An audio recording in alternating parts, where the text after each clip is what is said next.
اعوذ باللہ من الشیطان الرجیم بسم اللہ الرحمن الرحیم۔ دعا کے دوران یہ دو غلطیاں کبھی نہ کرنا، ورنہ نہ تو کوئی دعا قبول ہوگی اور نہ ہی کوئی وظیفہ قبول ہوگا۔ محترم ناظرین، آج کی اس ویڈیو میں ہم بات کرنے والے ہیں دعا مانگتے وقت یہ دو غلطیاں کبھی نہ کرنا، ورنہ کوئی دعا قبول نہیں ہوگی۔ تو وہ دو غلطیاں کون کون سی ہیں جن کی وجہ سے دعا قبول نہیں ہوتی، وہ آگے ہم اس ویڈیو میں آپ کو بتائیں گے، اور اس کے ساتھ ساتھ ہم آپ کو یہ بھی بتائیں گے کہ حضرت علی رضی اللہ تعالی عنہ نے فرمایا 3 وقت ایسے ہیں جن میں مانگی گئی دعا اللہ کبھی رد نہیں کرتا، یعنی جو بندہ ان 3 وقتوں میں اپنی حاجت اللہ تعالیٰ کے سامنے رکھتا ہے اور اپنی ضرورت کا سامان اللہ پاک سے مانگتا ہے، تو اللہ پاک ان 3 وقتوں میں اس کے ذریعے مانگی گئی ہر دعا کو قبول فرماتے ہیں۔ تو وہ 3 وقت کون سے ہیں جن میں دعا قبول ہوتی ہے، یہ بھی ہم آپ کو آج بتائیں گے۔ وہ 2 غلطیاں جن کے کرنے کی وجہ سے دعا قبول نہیں ہوتی، وہ کام کون سے ہیں، آئیے ناظرین کرام ہم آپ کو بتاتے ہیں۔ دعا کے بارے میں آتا ہے کہ دعا کرنا بھی ایک عبادت ہے، دعا کے بغیر عبادت کا مزہ نہیں آتا۔ جو بندہ دعا نہیں کرتا اس کے دل کو سکون نہیں ملتا۔ دعا کے اندر اللہ پاک نے سکون رکھا ہے۔ لوگ دعائیں تو بہت مانگتے ہیں لیکن دعا کے اندر غلطیاں بھی کرتے ہیں جن کی وجہ سے ہماری دعائیں قبول نہیں ہوتی۔ پھر ہم اللہ پاک سے شکایت کرتے ہیں، لوگوں سے شکایت کرتے ہیں کہ ہماری دعائیں قبول نہیں ہوتی۔ ناظرین، 2 ایسی غلطیاں ہیں جو اکثر ہم دعاؤں میں کرتے ہیں، لیکن ہم اپنے گناہ معاف نہیں کراتے۔ ہمارے گناہ اتنے زیادہ ہوتے ہیں کہ دعا کے اندر قبولیت میں وہ رکاوٹ بن جاتے ہیں۔ پھر کوئی بندہ اللہ پاک کی نافرمانی کرتا ہے اور توبہ کیے بغیر دعا کرتا ہے تو اس کی دعا قبول نہیں ہوتی، کیونکہ دعا کے آگے گناہ آ جاتے ہیں۔ اس لیے جب بھی گناہ کرے اللہ پاک سے معافی مانگ لے۔ ایک اللہ کے ولی سے پوچھا گیا کہ ہماری دعائیں قبول کیوں نہیں ہوتی؟ انہوں نے کہا گناہوں کی وجہ سے ہماری دعائیں قبول نہیں ہوتی۔ دوسری غلطی جس کی وجہ سے ہماری دعائیں قبول نہیں ہوتی تو وجہ یہ ہے کہ ہم 2-4 مرتبہ دعا مانگ کر مایوس ہو جاتے ہیں، یعنی امید چھوڑ دیتے ہیں، نا امید ہو جاتے ہیں۔ انسان یہ سوچنے لگتا ہے کہ میری دعا قبول نہیں ہو رہی تو مانگنے کا کیا فائدہ، لیکن انسان یہ نہیں سوچتا کہ ہو سکتا ہے کہ اس میں اللہ پاک کی کوئی نہ کوئی حکمت ہو۔ نبی کریم صلی اللہ علیہ وآلہ وسلم نے ارشاد فرمایا کہ بندے کی دعا اس وقت تک قبول نہیں کی جاتی جب تک وہ دعا میں جلدی نہ کرے۔ جیسے ہی بندہ دعا کرنے کے بعد جلدی کرے گا، صبر نہیں کرے گا، تو اس کی دعا قبول نہیں ہوگی۔ تو دعا کے بعد صبر کرنا بہت ضروری ہے، تبھی ہماری دعا قبولیت کو پہنچے گی۔ اب ہم آپ کو بتاتے ہیں 3 ایسے وقت کے بارے میں جن کے بارے میں حضرت علی رضی اللہ تعالی عنہ نے فرمایا جو بندہ ان 3 وقتوں میں اپنی حاجت اللہ رب العزت کے سامنے رکھتا ہے اور اپنی ضرورت کا سامان اللہ پاک سے مانگتا ہے، چاہے وہ اولاد ہی کیوں نہ مانگ لے یا مال و دولت ہی کیوں نہ مانگ لے، اللہ پاک اس کو 3 وقتوں میں جو وہ مانگتا ہے اس کو ضرور عطا فرماتے ہیں۔ اور دوسری بات، ہم آپ کو ایک ایسا وظیفہ بتائیں گے، اگر 11 دن تک رات کو آپ اس وظیفے کو کرتے ہیں تو انشاءاللہ تعالی آپ کی ہر حاجت پوری ہوگی، آپ کے گھر میں خوب خیر و برکت ہوگی، اللہ رب العزت کی غیب سے مدد آئے گی، برکت ہی برکت اور رحمت ہی رحمت ہوگی۔ تو وہ 3 وقت کون سے ہیں؟ ایک شخص حضرت علی رضی اللہ تعالی عنہ کی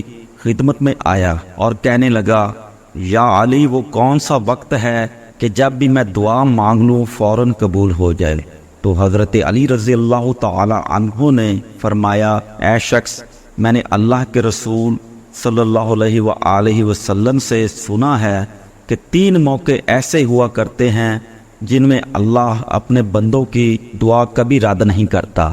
اس شخص نے پوچھا، یا علی، وہ کون سے 3 لمحات ہیں؟ تو حضرت علی رضی اللہ تعالی عنہ نے فرمایا، نمبر 1، جب انسان کا جسم کانپنے لگے اور تھر تھرانے لگے، اس وقت مانگی گئی دعا اللہ کبھی رد نہیں کرتا۔ نمبر 2، جب اللہ کا ڈر دل میں ابھرنے لگے، اس وقت بھی انسان اگر کوئی حاجت اللہ سے مانگتا ہے تو اللہ اس کی حاجت کو ضرور پورا فرماتے ہیں۔ نمبر 3، جب انسان کی آنکھیں نم ہو جائیں، اس وقت مانگی ہوئی دعا کبھی رد نہیں ہوتی بلکہ اللہ ضرور قبول کرتا ہے۔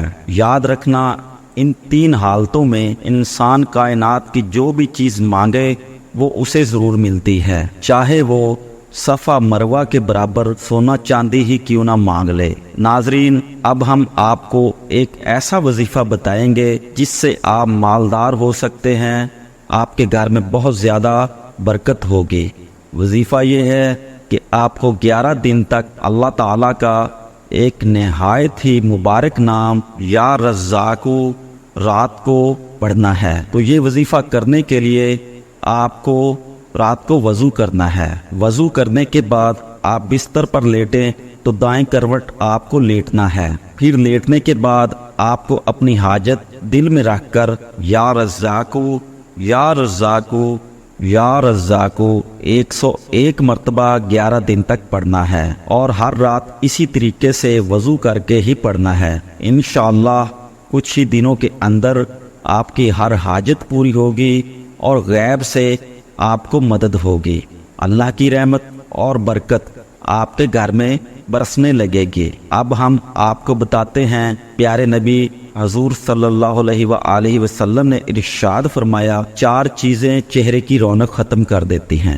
نبی کریم صلی اللہ علیہ وآلہ وسلم نے فرمایا، جس انسان کی زندگی میں یہ 4 چیزیں آئیں گی تو اس کے چہرے کی رونق چلی جاتی ہے۔ تو پیارے رسول صلی اللہ علیہ وآلہ وسلم نے 4 چیزوں کے بارے میں بتایا، وہ ہم آپ کو بتائیں گے۔ ناظرین، جیسا کہ آج کے دور میں چل رہا ہے کہ ہر انسان اپنے چہرے کی خوبصورتی کو بڑھانا چاہتا ہے، بے سکونی سے نجات چاہتا ہے، تو آج ہم آپ کو وہ باتیں بتائیں گے جن سے اگر آپ پرہیز کر لیں تو آپ کا چہرہ بھی رونق والا ہو جائے گا، آپ کے چہرے پر رونق آ جائے گی، خوبصورتی آ جائے گی، نور آ جائے گا، اور آپ کو خوشیاں ہی خوشیاں ملیں گی۔ پیارے نبی حضور صلی اللہ علیہ وآلہ وسلم نے ارشاد فرمایا، زنا کرنے سے چہرے کی رونق ختم ہو جاتی ہے۔ عزت نہ کرنا، یعنی جو انسان عزت نہیں کرتا اس کی خوشیاں جاتی رہتی ہیں۔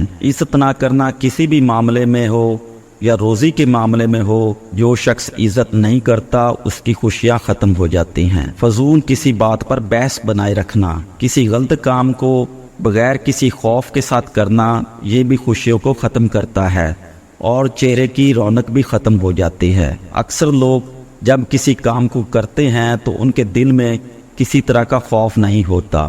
ان کے لیے فرمایا گیا کہ جو کوئی ان 4 چیزوں سے پرہیز کر لے اس کی خوشیاں بھی برقرار رہیں گی اور اس کے چہرے پر رونق بھی رہے گی۔ لہٰذا آپ بھی چاہتے ہیں کہ آپ کی خوشیاں برقرار رہیں، چہرے کی رونق بنی رہے، تو کسی کے ساتھ جھوٹ نہ بولیے، زندگی میں کبھی کسی کے ساتھ غلط کام نہ کریں اور حرام کام نہ کریں۔ اگر آپ ایسا کریں گے تو آپ کے چہرے کی رونق جاتی رہے گی، خوشیاں بھی جاتی رہیں گی۔ اس کے ساتھ ناظرین، ہم آپ کو ایک چھوٹا سا عمل بتانے جا رہے ہیں کہ جن لوگوں کے چہرے کی رونق ختم ہو چکی ہے، چہرے پر داغ دھبے آ چکے ہیں، دیکھنے والوں کو ان کا چہرہ عجیب محسوس ہوتا ہے، تو اس کے لیے ہم آپ کو ایک عمل بھی بتائیں گے۔ یعنی آپ کو کیا کرنا ہے کہ آپ کو 1 گلاس پانی لے لینا ہے اور اس پر 7 مرتبہ سورہ فاتحہ یعنی الحمد شریف پڑھنا ہے۔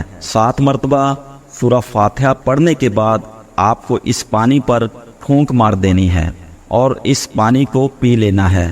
انشاءاللہ آپ کے چہرے پر رونق ہی رونق آ جائے گی اور خوشیاں بھی آ جائیں گی۔ یہ عمل آپ کو پاک اور صاف حالت میں کرنا ہے، یعنی جو مرد یا عورت یہ عمل کرنا چاہتے ہیں تو پہلے پاک صاف باوضو ہو جائے، اس کے بعد یہ عمل کریں، انشاءاللہ چہرے کی رونق چمکدار بنی رہے گی۔ حضرت علی رضی اللہ تعالی عنہ نے فرمایا، جب تمہارے جسم میں یہ ایک نشانی نظر آنے لگے تو سمجھ لو کوئی آپ کے لیے دعا کر رہا ہے۔ حضور پاک صلی اللہ علیہ وآلہ وسلم نے ارشاد فرمایا، پیٹھ پیچھے مسلمان بھائی کی دعا قبول ہوتی ہے۔ جب کوئی کسی مسلمان بھائی کے لیے دعا کرتا ہے تو فرشتہ اس پر آمین کہتا ہے اور یہ کہتا ہے کہ مسلمان کے حق میں تو نے جو دعا دی ہے تو وہ تیرے لیے بھی اس جیسی نعمت کی خوشخبری ہے۔ نبی پاک صلی اللہ علیہ وآلہ وسلم نے فرمایا،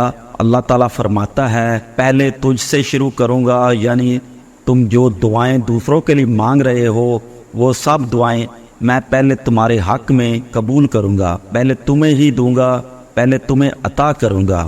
ناظرین، سب سے زیادہ قبول ہونے والی دعائیں کون سی ہیں؟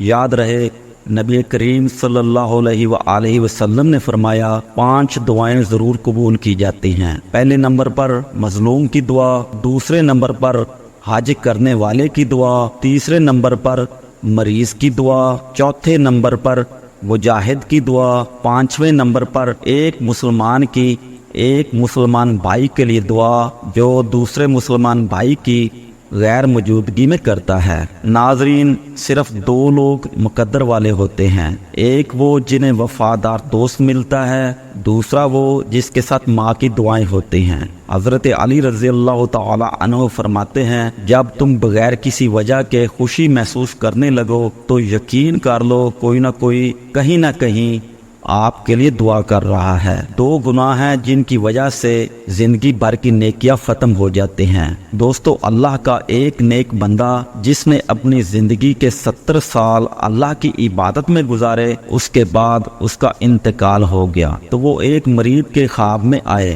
مرید نے پوچھا، حضرت کیا حال ہے؟ آپ نے فرمایا کہ کچھ نہیں، بس ابھی تک بخشش نہیں ہوئی۔ مرید نے کہا، حضرت آپ نے تو 70 سال اللہ کی عبادت کی ہے، پھر آپ کی بخشش کیوں نہیں ہوئی؟ تو انہوں نے فرمایا، ان 70 سال کی عبادت کے بارے میں مجھ سے ابھی تک پوچھا ہی نہیں گیا، میرا معاملہ تو بس ایک بات پر رکا ہے۔ مرید نے پوچھا، آخر وہ معاملہ کیا ہے؟ تو حضرت نے فرمایا، ایک دفعہ میں اپنے صحن میں بیٹھا ہوا تھا، تیز دھوپ ہو رہی تھی، پھر اچانک سے بارش ہونے لگی تو میرے منہ سے نکل گیا، اوف یہ بے وقت کی بارش۔ بس اللہ نے مجھ سے پوچھا، وہ بارش بے وقت تک کیسی تھی؟ اسے ثابت کر کے دکھاؤ، کیونکہ اللہ کے یہاں ہر چیز کا ایک وقت مقرر ہے۔ اب میں اسے بے وقت کیسے ثابت کروں؟ بس اسی ایک گناہ کی وجہ سے اس شخص کی بخشش نہیں ہوئی۔ یہ تیز گرمی، یہ تیز سردی، تیز بارش،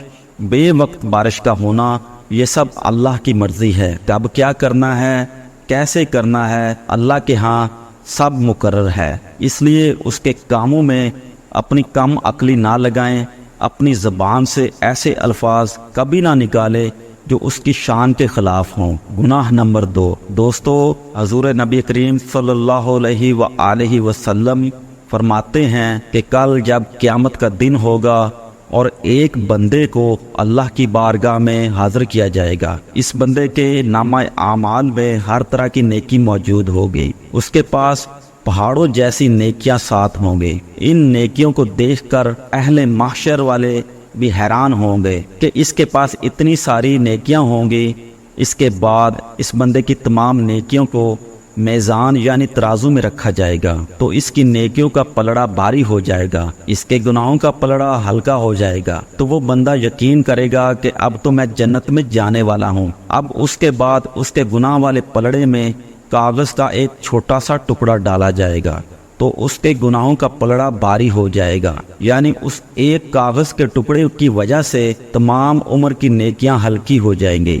اس کے بعد اللہ کی طرف سے فرشتوں کو حکم ہوگا کہ اس کو پکڑو، اسے گھسیٹ کر جہنم میں ڈال دو۔ وہ بندہ حیران ہو جائے گا، سوچنے لگے گا میں نے تو عمر بھر اللہ کی عبادت کی، آخر مجھ سے ایسا کون سا گناہ ہو گیا جو اس کاغذ کے ٹکڑے میں ہے، جس کی وجہ سے میرے گناہوں کا پلڑا بھاری ہو گیا۔